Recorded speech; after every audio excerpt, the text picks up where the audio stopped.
Hey, what's up everybody? Johnny here, and today what I'm going to do is I'm going to give all the beginners out there some tips, 3 tips to help you guys play cleaner chords. I literally just had a private student leave. They took a trial lesson. I do a lot of in-person lessons. They showed up, they could not play these open chords. They're really specifically struggling with D, but there's a pretty common thing with these open chords. I find that I'm giving out the same recommendations or tips for people that can't play these chords, right? And it's one of these things where if you don't know, you don't know, right? You're holding your arm or your hand, or you're doing some small little thing that's holding you back from playing these chords clean. So I figured I'd just throw these cameras up really fast and see if we can get a cool little lesson going here. So what I'm going to do is I'm going to give you guys this whole example based off of a D chord, okay? If you're playing a D chord, which is your index finger at the G string 2nd fret, that's this note, okay? 3rd finger is going to be at the B string 3rd fret. And then your 2nd finger is going to be at the high E string, 2nd fret, okay? And when you strum that, you're strumming from the D note, or the D string rather, okay? Now, this is the first tip, okay? A lot of times I see people, they're going like this with their wrist, okay? And I hope you guys can see this right here. So see my forearm and my wrist, it's pretty low, but when people come in, they're kind of holding the guitar like a baseball bat, like this section of their palm is touching the underside of the fretboard. Look what that does to my fingers. Like, I can't move my fingers, right? So what I recommend is for people to initially lower your hand, okay? Lower your wrist down. So you have what I call low wrist. I tell people low wrist.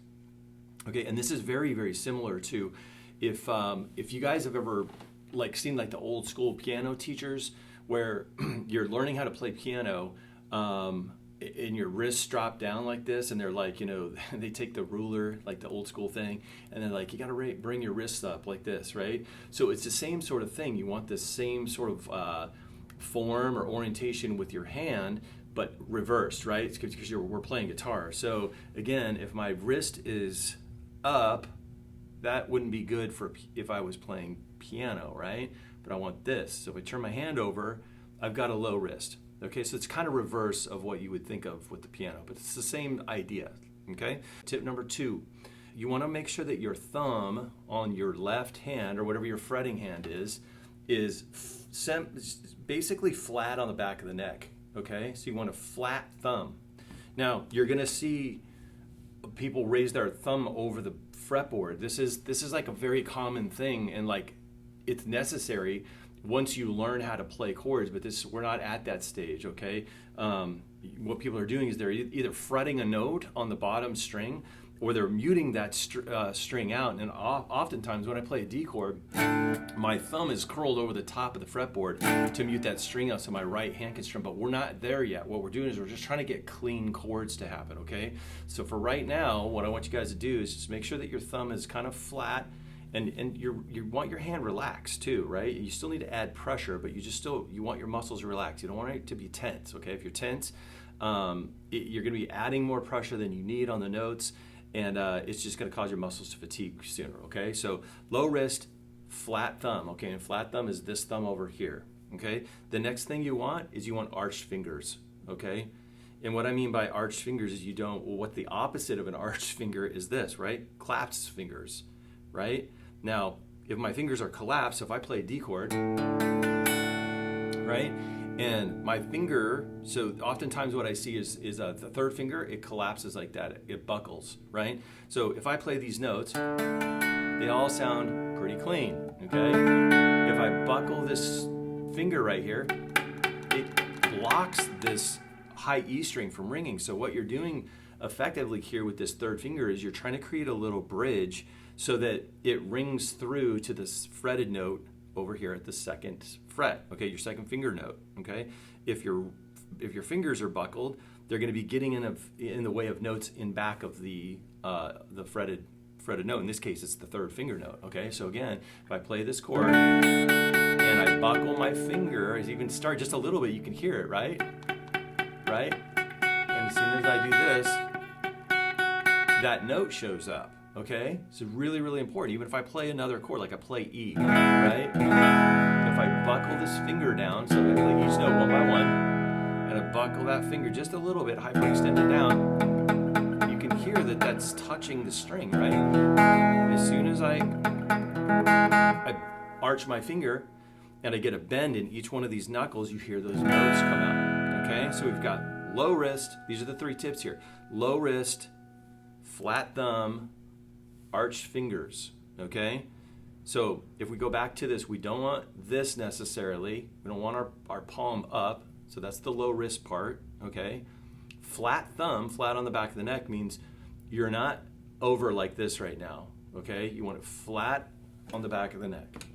The other thing is arched fingers, okay? Arched fingers means that we don't want our fingers bending like this right now. There are applications for all of this stuff. So this is a funny thing, right? You don't want your fingers to hyperextend like this or buckle when you're just first learning how to play.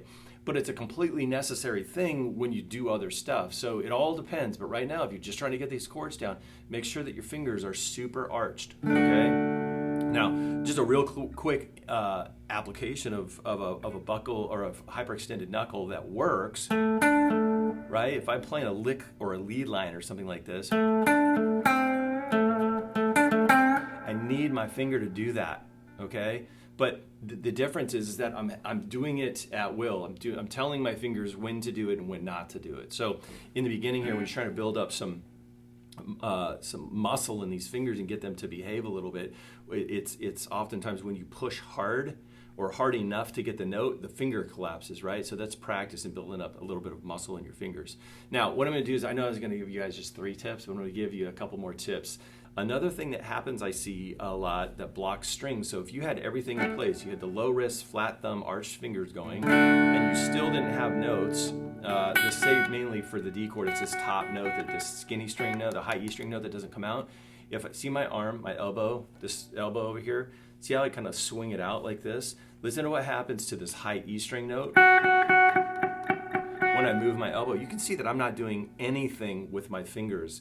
My finger joints are still arched. I'm not doing one thing except for I'm just moving my elbow, okay? And this is a pretty common thing too. Like this. Elbow's out too far. So what I usually recommend for people that have the right form with their left hand, I look at their arm, and you can see that if you just bring your elbow in, right, towards your midsection right here, this will bring your finger up and out of the way of this top string. So it's this weird thing. Again, like I said, if you don't know, you don't know, right? So when you're playing guitar, it's all about your fingers and your hands and you know, this sort of thing. Oftentimes when you're first starting out, you don't think about your arm, right? Your arm position has a lot to do with getting chords to come out clean.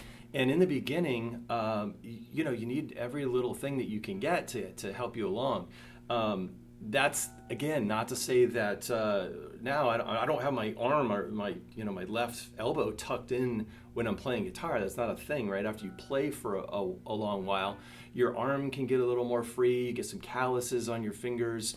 And so things, you know, a lot of times when people first start to play, they don't have calluses on their fingers. So when they play, when they're pushing, your fingers are sinking into the strings just a little bit too much, and it's bringing everything too close. So once you get some calluses on your fingers sit on the top of the strings, that sort of helps things along too. But it's one of these things like you would know unless somebody told you, right? Nobody told me this stuff. I had to like figure this stuff out on my own. But the 3 main tips right now for you guys are: make sure you have a low wrist. The second thing, flat thumb. Your thumb is flat on the back of the neck, okay? The third thing is arched fingers. Make sure that your fingers right now aren't buckling, right? And then some of the 2 additional things that I gave you, make sure that your arm, your left arm, your fretting hand arm is sort of tucked more in towards your body, right? That's gonna help. You don't have to keep it there forever. It's just until you can get the chords clean, right? And the other thing, if all of these things are in place, it could very well be that your fingertips are a little bit soft and they're sinking into the strings, right? So they're bringing everything really close. So those are some tips. Those are more than 3 tips. I hope this helps you guys. That we will see you all in the next lesson.